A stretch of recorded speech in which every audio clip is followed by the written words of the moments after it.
Welcome, everyone, to the Conquer the Chaos podcast. I'm your host, Clayton Mass, co-founder and CEO of Keap, and I am honored to welcome Michelle Nedelec to the podcast today. Michelle is a longtime customer and partner of Keap, and she is an amazing entrepreneur, has great experience for the past 30 years. So, Michelle, thank you for being with us. Well, thank you for having me. I'm excited to be here. I am too. I know you've got some great things to share. We've talked a little bit about the 6 keys to success for entrepreneurs, and I know we share some passion around those. So I'm excited to talk about them, help our listeners conquer the chaos as they grow their business. So why don't you just give the audience a little? I know it's hard to summarize 30 years of entrepreneurship, but maybe just give everybody a little sense for what you've done as an entrepreneur over the last 30 years. Absolutely. So I started my entrepreneurial journey when I was 23 years old, and I went up to Inuvik in the Northwest Territories, and I started not one, but 3 businesses. I do not recommend anybody, one, go to the Northwest Territories to start their entrepreneurial journey, nor to start with 3 companies. But it was a lot of fun. I did learn a lot of things, especially in the world of marketing. Just fun story for most people, maybe not in Southern California, and you'll understand why in a sec. But one of them, we started a tanning salon because a lot of the people that were up there would go down south for their holidays and would scorch and burn. Right. So we started a tanning salon up there, and I would get a ton of calls asking if, they would tan their hides. And I'm like, okay, so we got to hone in on some messaging here. We don't tan hides. We tan your wives. Yes. And they're looking at it like, okay, no, it's not mafia either. That's not working. Okay. You said we don't tan hides, we tan wives. Is that what you said? Exactly. Yeah, didn't really work in the marketing side either. It was funny. Didn't work. But it was a great learning experience and a great foundation for understanding kind of the freedoms and opportunities that come with being an entrepreneur, running your own businesses. During the pandemic, everybody was talking about pivots, and I kind of laughed, and I looked at my, not just job changes, but career changes. And when I've had 28 pivots since I started my working career at the ripe old age of 50, and going, that's probably a lot more pivots than most people have, but it served me epically well because it's allowed me to have a well-rounded view of the world and being able to create metaphors and stories for people that they can relate to regardless of what's going on for them in their business, which then, of course, helps marketing. So when I was running the digital marketing agency, I ran the creative side of it, and Brad ran the technical side of it, which then created a great kind of marriage and harmony in the business to be able to have both aspects for people to be able to kind of hone in on what was going on for their marketing. And since then, moving into the more of the consulting side of things, and it's been a ton of fun and just a great rewarding experience. Yeah. So you've done, lots of different things. As an entrepreneur, you've done a lot in marketing, and now you've done a lot as a consultant with strategy. Tell us a little bit about the difference, or maybe the experience you had as in market as a marketing consultant, and now more as a strategy consultant for business. What are the differences there? What are the similarities? Well, the similarities are I'm pretty much still doing what I do. It's just I'm not delegating the work off to my team. We delegate the work off to somebody else's team. Is pretty much the gist of it. But when it comes down to building meaning a business, you do the strategy, so marketing strategy, but then the implementation of it, implementation is done with somebody else's, usually their internal teams or somebody else. And it's because when people are at a stage in business, so I like to say that the ideal crux of business where I help them step in is when they have their Frankenware set up. So they have a whole ton of different little pieces of software that this was supposed to do this and that was supposed to do that. And how do we get them all to work together? And it's like, well, you can't get those pieces of software to work together. It's not the way it works.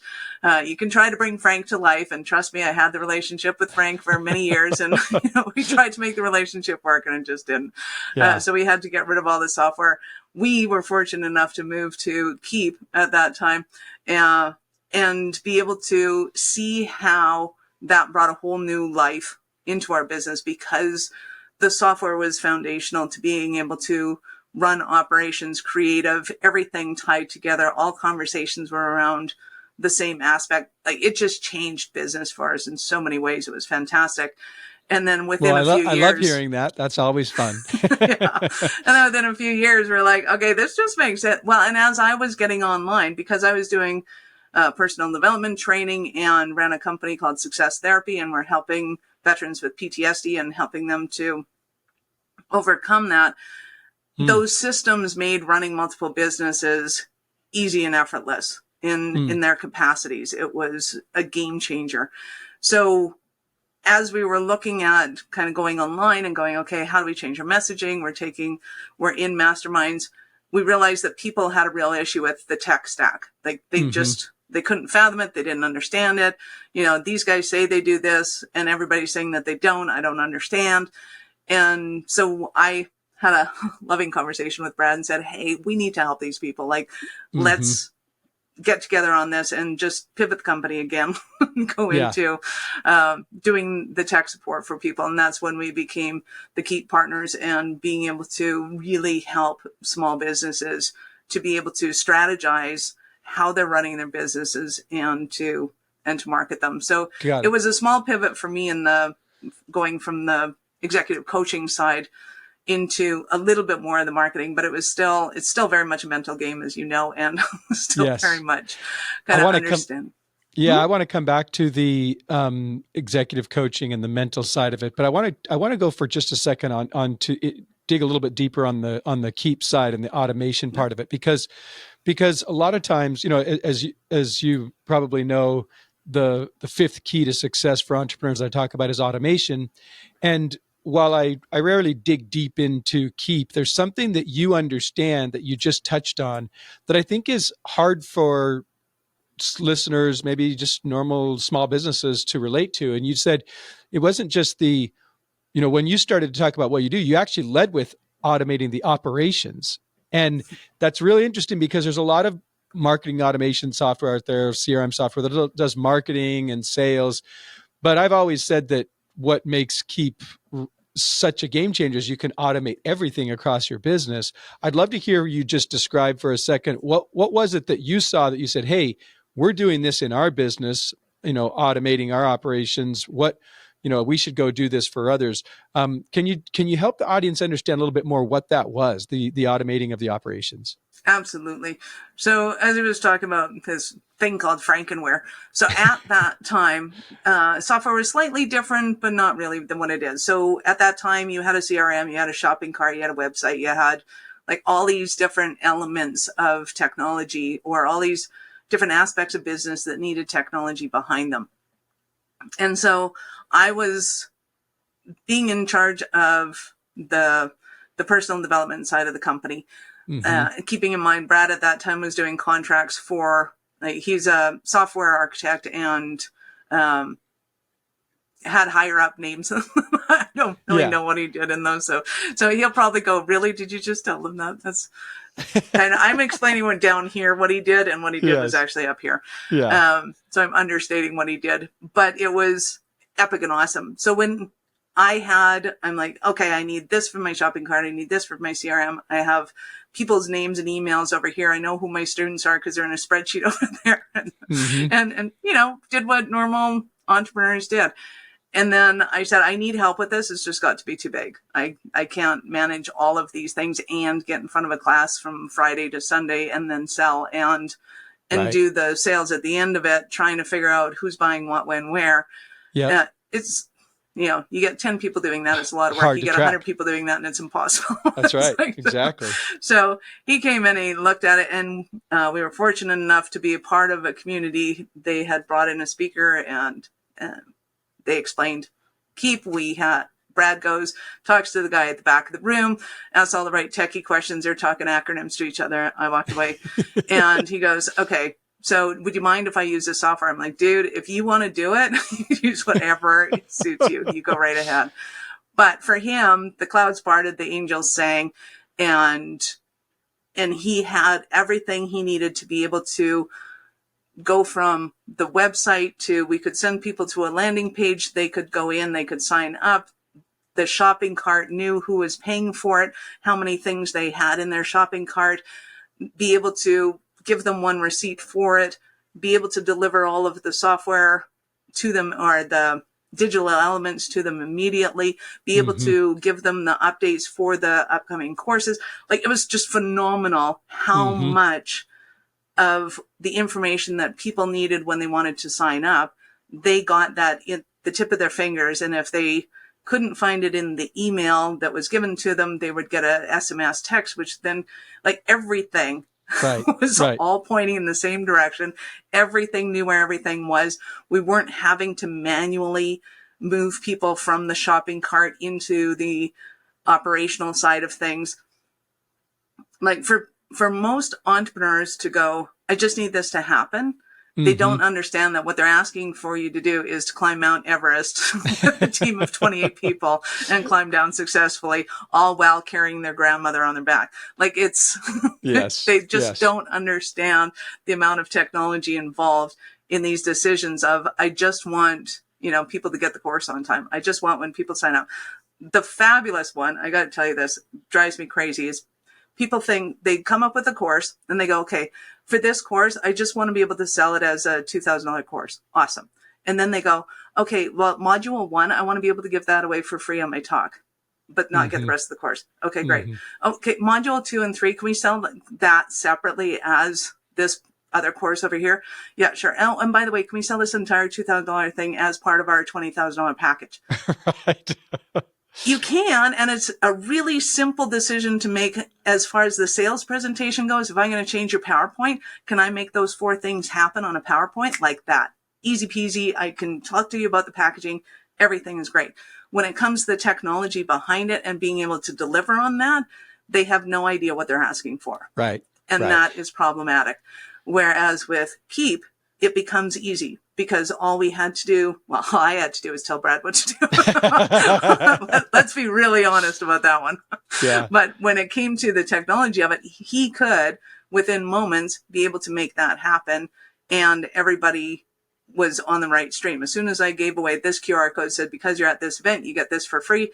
They don't go to the QR code, put in their name and email address, bam, they get the email, they get the SMS text, everything starts happening easily, and they're only getting access to that particular part of the course, which it just, I don't think it can still happen with any software that's out there. Yeah, I think one of the things that people don't realize with automation is that how you fulfill on what you sell, not only how you sell it, but then all of the client fulfillment that comes after that to make sure that the client's having the right experience.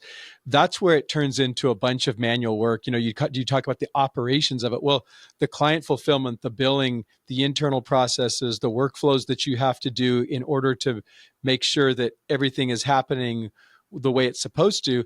That's what breaks down when you don't have a automation engine that's actually driving your business. And that's the way a lot of people sometimes will describe Keap. They'll say it's an automation engine. It's the central nervous system. It's the backbone that drives all of those interactions with customers, internal processes. So I'm sorry to go a little deep there.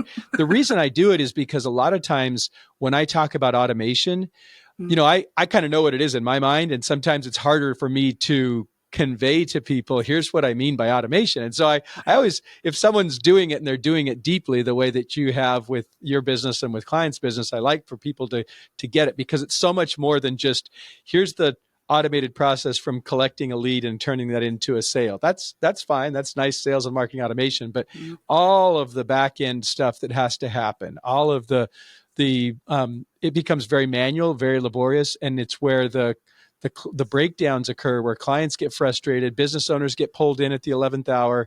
There's a lot of firefighting that happens, and frankly, it's where you lose your profit, because when you serve the client really well and you create an amazing experience, that's where you can get the 3 R's, which I call reviews, referrals, and repeat business, that drive the vast majority of profits in any business.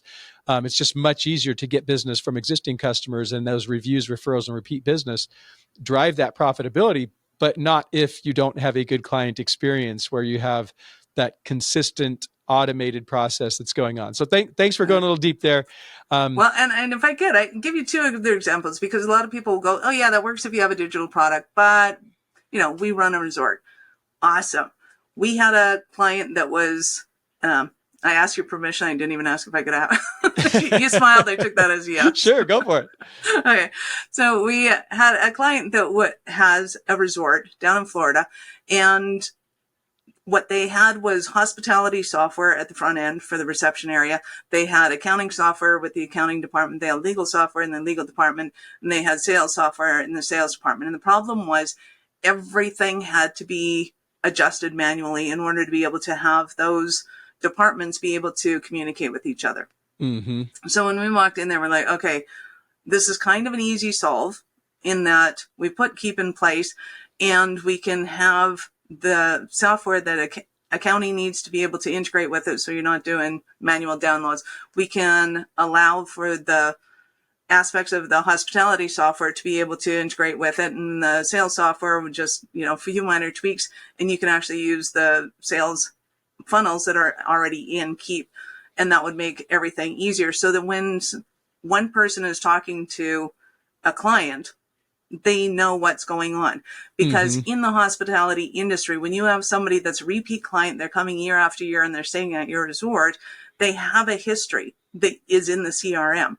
If they haven't paid for their current visit, that's an accounting issue, but it's also a sales issue. Yeah. You're not up to date, so you're not really allowed to book your next appointment or your next reservation until that one's taken care of for whatever reason. And then if they're not paid for this current event, then that becomes a client services issue, right? And you can't be running across campus trying to go and locate somebody in sales to try and say, has Mary paid their bill yet? Can we go and book this over a thing? Because it just becomes a complete cluster that nobody wants to be able to deal with. Yeah. So with that kind of magnitude, if you have different departments, you need to be able to do it. Another issue that we had was a law firm that had to know the second that somebody phoned, whose client is this? Are they in the process? Are they giving me confidential information? There's a whole ton of information that somebody needs to have at the reception when somebody calls into a legal firm. And if you don't have the right software to be able to, one, hook into your phone system and hook into your CRM and hook into your, it becomes a problem. Whereas Keap was a simple solution to be able to implement and have all of the integration, getting people to know the information they have on hand. So to us, it's not just a marketing thing. In fact, marketing was kind of almost an afterthought for most of these. It was operations needs this, and it happens to be phenomenal at marketing as well. Awesome. Well, thanks for sharing that. I appreciate you going deep there. Absolutely. Marketing automation is just a part of what we do, but it's really an automation engine that, you can automate your entire business. And I appreciate you drawing out the points about different departments working together, integrations, because sometimes you need to pull in different, Keap isn't necessarily an all-in-one that it does everything for you. As you get bigger, you have to pull other things in, but you can use integrations for that as you described. Yeah. So, all right. And that in itself affects the mindset of individuals, because a CEO can't do the job that they're meant to do. And when they get stuck in the minutia of the details of, Johnny's not getting along with Sally, and it's because they're not getting the information they need.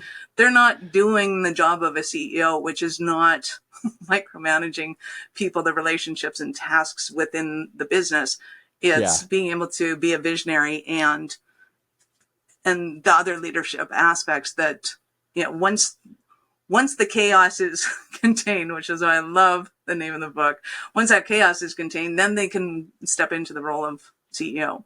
Yeah. Yep. Totally. Well, you've had a lot of experience with mindset coaching CEOs, working on this. Let's talk. I'd love to spend the rest of our time talking more about the personal side of conquering the chaos, because yes, automation can help a ton and it's amazing. And, I could talk about automation all day, but the most people, and the reason why I start with the personal keys is this is where they get stuck. They get stuck on mindset. They don't create a life vision for their business to fit into, and they don't know how to then execute that life vision in a way that's balanced and that creates the real wins and freedom that they want. So let's just talk for a second about mindset. And I'd love for you to share things that you've learned as you've seen the mindset of success for entrepreneurs versus the traps that that entrepreneurs get stuck in. What is it that you see that successful entrepreneurs do when it comes to their mindset? The biggest one is curiosity, which then leads to constant learning. Mm. And I think that if business owners get stuck in the minutia of business, they get stuck thinking that this is the thing that they're trying to create. And they lose sight of the fact that their life is the thing that they're trying to create.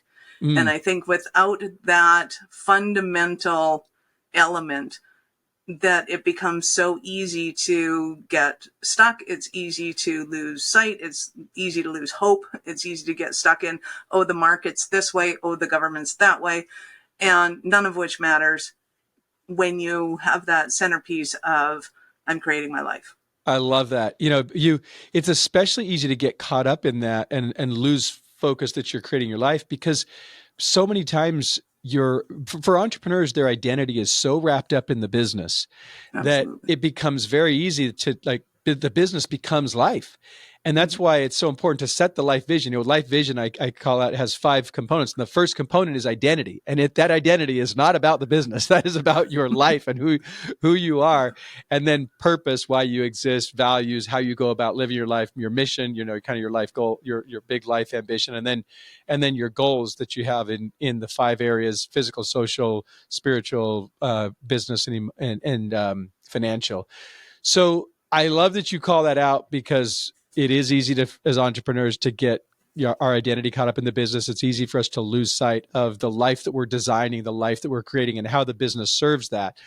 How do successful entrepreneurs, from your perspective, avoid that trap so that they stay grounded in the life that they're trying to? They're intentional and they're living by design, as opposed to getting pulled into the stream of business where that dictates their cadence.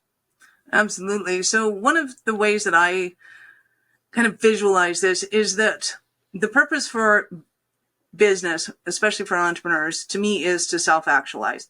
And then the first question is, well, if I'm self-actualizing through my business, how do I not identify as the business? Yeah. Like that seems to be a very contradictory statement of mine. And to me, it's not. Because the business is the vehicle with which we express ourselves. It's the vehicle with which we learn about ourselves. It's the vehicle with which we can implement those things. And we get into great conversations about how do we transform? How do we become that butterfly, if you will, that metamorphosis? And the business itself is the cocoon, if you will. How do we metamorphosize out of that and not identify as that is our business? Yeah. And one is, it's kind of like learning how to ride a bike. Gives you a skill. You don't become the bike. You don't become a bike rider unless you take it on as a serious emphasis of sports. But you learn who you are. You learn a lot about physics. You learn a lot about how you handle falling on the ground and being hurt. You learn a lot about defeat and the bigger kids being able to ride faster than you. You learn a lot about a lot of things around you without becoming the bike. But without that experience of learning how to ride a bike, you don't realize how you can learn to do something that seemingly is impossible. Yeah. And I don't care who anybody is. When you're a little kid and you're looking at a bike, it seems impossible to learn how to ride that bike. But all the big kids are running around. They're all doing it easily and effortlessly. So, and we do that in business, right? We look at somebody like you and go, oh yeah, but Clay can do that. Clay's awesome. Clay's amazing. He's got multi-billion-dollar business now. I can't possibly do that. But then when you realize that, you're human and you've put a lot of things in place and you allowed yourself to overcome the fears and the trepidations, and, you probably ran to mom or somebody else when you got the scrapes and the bruises, and somebody else helped you go, it's going to be okay. You're going to live through this. You're going to heal from this. It feels monumental and epic when we scratch our face on the pavement, and we do that in business too. But to be able to look at it like, I'm learning this skill so that I can become the person that I'm meant to become. And without feeling that freedom, I can't do this. So I got to get back up on the horse and do it again. Yep. I love that. Your metaphor as, the business as a bike is a real, learning to ride the bike, learning to run a business. You don't become the business, you don't become the bike, and you become better because of the bike, because of the business. You become a better person. And I like the analogies that you're using with the metamorphosis and the cocoon and the butterfly. I've always said that one of the reasons I love small business and business ownership is that it helps you become your best self. I mean, I'm a personal development junkie. I hear it in you as well. You just love to work on becoming better. And I think, many entrepreneurs, that's the case. And our business, we start to love our business for one of the reasons is because it helps us become a better person. But you started with curiosity. And I really appreciate that, because I think that the ego plays a tricky game on us. And I talk a lot about the ego. I actually believe is the thing that causes us as entrepreneurs to break down on the mindset, on the life vision, in all the areas, because if we don't stay curious, and I have fallen into this trap many times. As we go through business, sometimes we plateau, we hit different levels, and we start to get comfortable, and we stop being curious, and we stop pushing ourselves and getting into a place where, this is awkward. And the ego says you shouldn't have to be doing this. You've already accomplished X and Y and Z, and it's all bullcrap. You always are learning. You're always working to get better, and we've got to quiet the ego and stay curious. And it's why one of our values is we check ego, because if we don't, it slows us down. It stops the progress. Because the ego doesn't want to get uncomfortable. The ego wants to run the show inside of us and say, no, we don't go there. Like, hey, hold on, that's, you might see some ugly things about yourself. You may not like what the world is reflecting back to you if you look at this research. So, I think it's really ingenious that you started off by staying curious. And that is probably one of the best antidotes to ego, is that we just stay curious, and we stay willing to be uncomfortable, and that pushes our mindset to a place where we want to always be learning, and it sets us up to do the bike riding at new and daring and exciting levels, and to do new things that otherwise we might get content just staying on the little new bike that we got, where we're just kind of barely getting the training wheels off. So great metaphors. I love that. And I especially appreciate your point about curiosity. In particular, I can tell you that for me personally right now, I needed that little reminder. Curiosity is a key thing that unlocks growth for us. So thank you for that. Awesome stuff on mindset. Anything else you want to share about mindset before we go to goal setting? Because that's the thing I think we should end on. You've had some pretty epic wins in your life around goal setting. But anything else on mindset before we leave that? Well, and I think we'll transition into that. You can't do goal setting without mindset. It is paramount. It's some people say it's 80% of the equation. I venture to say it's probably 98% of the equation, because without the right mindset, when we go into goal setting, this thing called failure slaps us in the face. Mm-hmm. If we're running a business and we're plateauing at a certain area and we're going, oh, but it works, like I don't really want to change things because it might break. Well, if you're curious, you go, hey, how do we break things? Breaking things sounds awesome. Right. Breaking things helps us learn. Right. And it's not that you want to demolish your business and go bankrupt after running a multi-million-dollar business. It's how do we create elements of fun and differentiation, not only for ourselves, but for our clients and for our employees. And why are we in business in the first place? So it comes back to that. What am I doing here? Why am I creating this? Is it to have this fabulous business that has plateaued? Great. Is it time to sell it? Maybe it's so consistent that it's at the point that somebody else wants to buy it out. Or is at the point where I've gone through. So when I talk about business, usually I talk about it in 4 different stages. One is the startup phase, where it's, throw spaghetti on the wall, see what sticks, try a ton of different things because you don't know what works. You think you you're going into the business for these people and these are the problems that they have, and you try and solve those problems, and the market responds to you with yay or nay. And until you have a whole bunch of those going out, you don't really know which ones work. Are a lot of them going to fail? Yes, absolutely. But you tend to know that going into it. Once we start to find the one thing that works, then our mindset gets stuck on, oh, but, I have that. I don't really want to do the same thing over and over and over again. That's going to be boring. It's like, yes, boring business is good. This sounds fantastic. Let's make money off of this thing and quit doing all of these things that are keeping us busy. Just do that thing. And we can go into the growth phase where we start to systemize and we start to put people in place to do the things that they're really good at. And we step back and we're not the hero anymore. We're not the face of the business. We're putting the business as its own thing. Right. So that we can get into the scaling phase, which is then throw money at the problem and see what happens. And that's when you get the Facebook ads, the Google ads, all of those become easier because your messaging works, all that kind of fun stuff. And that's when you can then go into your exiting phase or your sales phase, where somebody like Google looks at it and goes, hey, that's a well-oiled machine. We will buy that and acquire it and become part of our business, and life is good. And you as the entrepreneur get to go and do it again. So understanding where you're at in those phases, it helps to understand what kind of challenges you're going to be facing and what kind of mindset you're going to be facing. Are you really dealing with the hero syndrome and going, no, I have to be the one that solves these problems? Are you dealing with rebellion and going, oh, I don't want to do the same thing over and over again because that's not fun. I don't want to listen to my own schedule, even though I was the one that said it.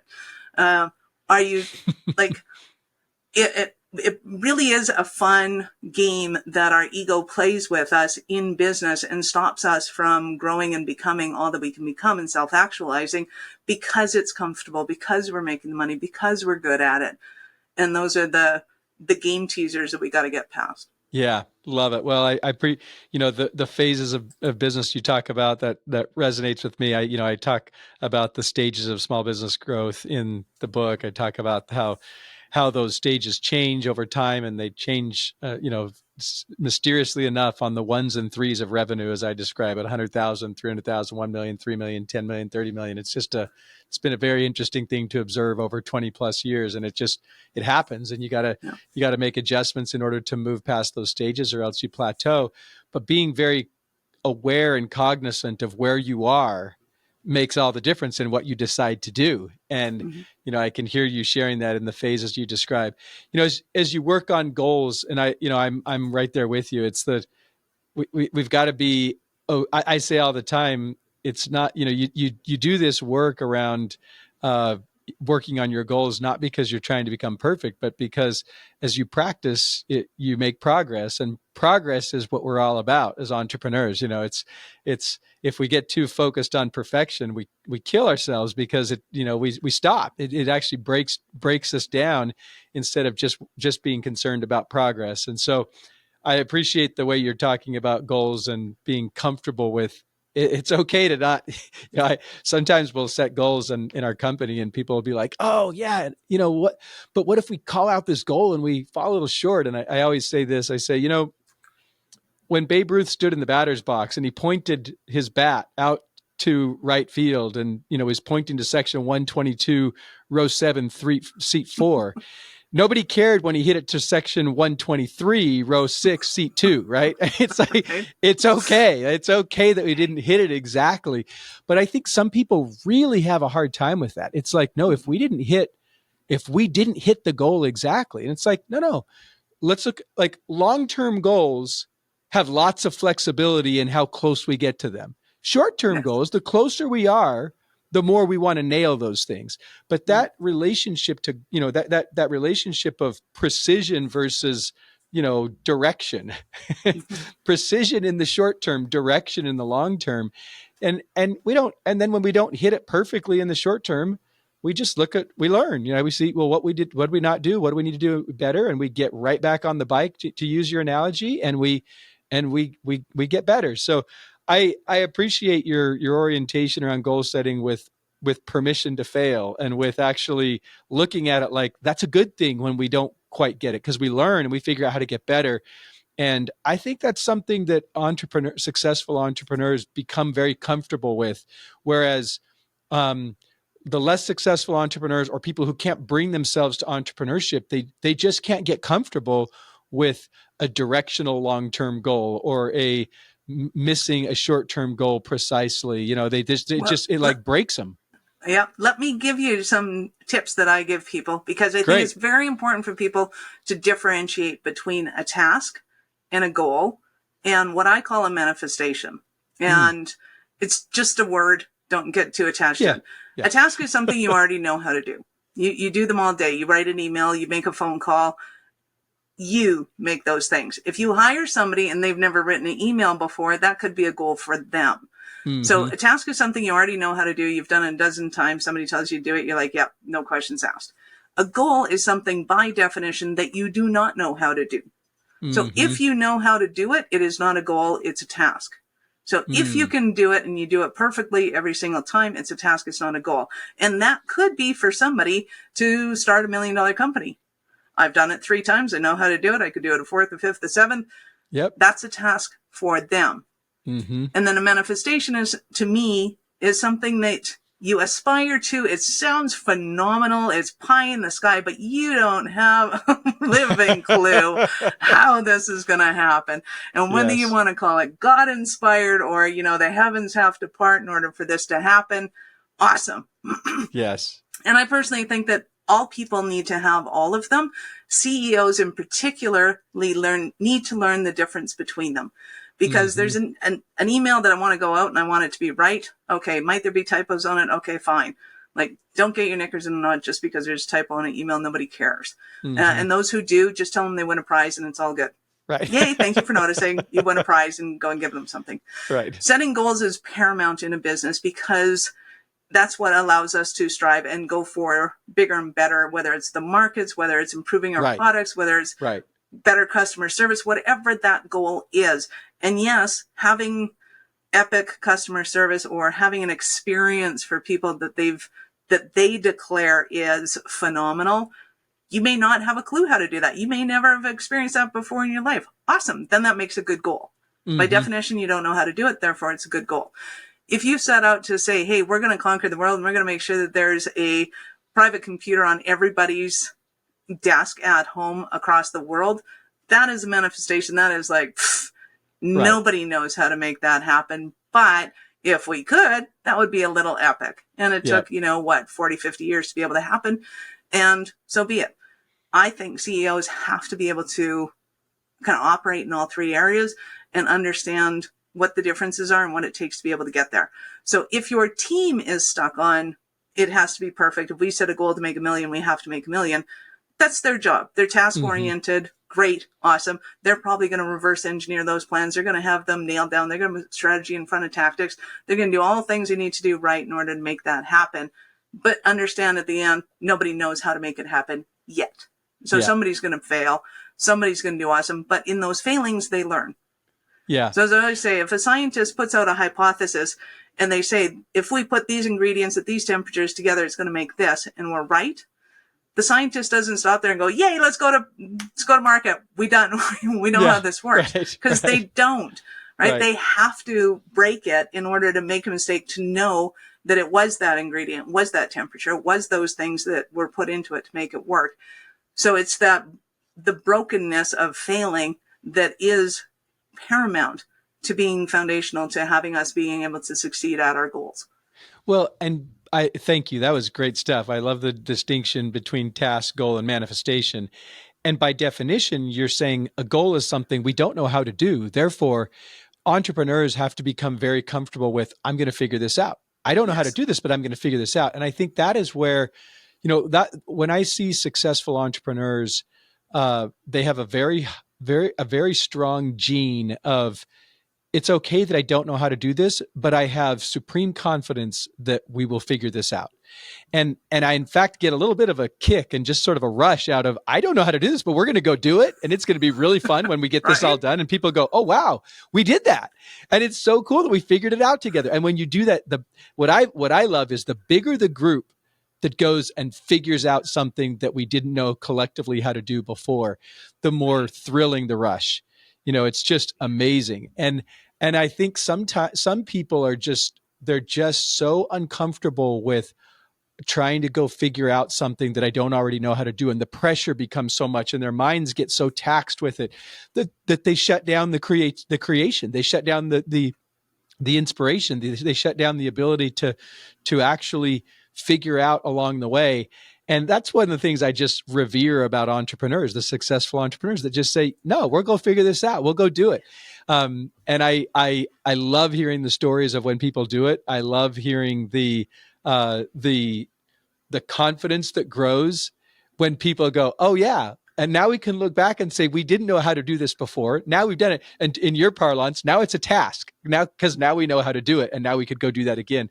Let's go step up to the manifestation, right? Let's go this thing that seems crazy because we've got this confidence that we have built by achieving goals. So yeah. I love it. The rush of goal achievement is so fun. And especially when you do it with team members and people, it's one of the things that I just love about business. And I love seeing it happen in entrepreneurs. Thank you for taking us through that. Great stuff. Was there anything else that you want to share on mindset, goal setting, any of the personal keys stuff before we wrap up? Yeah, I just want a quick note on the whole manifestation side of things, because I think you can relate to this in that you've built a phenomenal business, and that next manifestation point of how do we take something and how do we impact the world? Yeah. Because I think now more than ever, what I'm going to call creating legacy is that thing that you're going to leave that's left behind. Everybody will know forever that Bill Gates created a PC and it was on the desktop. Everybody will always know Steve Jobs made Apple and allowed creative minds to flow in ways that could never be flowing before. Right. And everybody in tech has built on those manifestations. Like you cannot call those goals. Like they were to call those things a goal is an understatement. And I think when entrepreneurs, even if you're just starting out and you're going, hey, let's start a new lemonade stand, like look at it as, okay, I know how to put up a stand. I know how to grab a chair from the house and put it next to the street. And do I have a goal of making so much money? Awesome. And then if I could manifest anything, what would that look like? And if I could challenge all entrepreneurs to, or anybody for that matter, to create something, even if you're writing it down on paper, understand it is going to be imaginary. It is going to sound crazy. By definition, a manifestation has to sound crazy or it's not really a manifestation. And if we look at how do we impact the world? How do we obliterate poverty? How do we bring water to the universe? How do we create clean water everywhere? How do we, like the crazy thoughts have to happen in order to be able to bring it to a next level. And if we have the capacity to be able to create goals, then we have capacity to create legacy and manifest them. So I love it. That's what I want to leave this on is there's a next level that people, I think, have to look at in order to be able to create the change in the world that they want to create. Yeah. In the way I talk about it is vision. And, in your life, you have your life vision is the identity, purpose, values, mission, goals. On the business strategy side, that key, the strategy of your company, that has a vision to it. There's a purpose, a values, a mission, and that is those things come together. It's this vision that you're trying to manifest. And it doesn't have to be that you're doing something so world changing, like, solving poverty or putting a PC on every desk. Every small business will be benefited by putting a vision in place of what this looks like in 10 years. What could we do? What might happen? And allowing yourself to go out into the future and dream that way. It's really powerful, especially once you've been in business a little bit. Sometimes it's hard to do right at the very beginning. I'll talk to entrepreneurs and they'll be like, oh, I don't know. I just need to, they have more of the tasks and the short-term goals in mind. I just got to pay my mortgage. I just want lemonade stand right. So I can buy the book. So that, come on, exactly. One thing at a time. Exactly. But if you spend time investing every so often in the visionary thinking, it can really pull your company forward in an amazing way.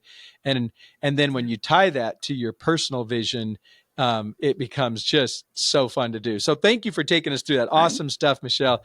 This has been so much fun. Where can listeners learn more about you, Michelle? Excellent. Well, Michelle Nedelec, almost anything. If you find me, I'm the one that speaks English. There's only 5 of us on the planet. 4 of them don't speak English. So I'm easier to find that way. But yeah, I'm everywhere. I'm LinkedIn, TikTok, Facebook, whatever the new thing that comes out. I'm sure the team will be trying to figure that one out too and making it happen. But yes, awarenessstrategies.com is my playground, and anything new that's happening will be happening there. Okay, so Michelle Nedelec, awarenessstrategies.com, great marketer, great strategist, business advisor, and entrepreneur. Thank you for sharing all of your thoughts with us. I especially appreciated the automation on the business side, the mindset and vision on the personal side. Thank you for everything you shared to help our listeners conquer the chaos. That's been another episode with Michelle Nedelec. And to everybody out there, as you work on conquer the chaos, make sure you don't forget your identity, as we talked about right at the beginning. That you're not the bike, right? You're not the bike. You are your own leader as you build your business, and keep that mindset straight as you conquer the chaos.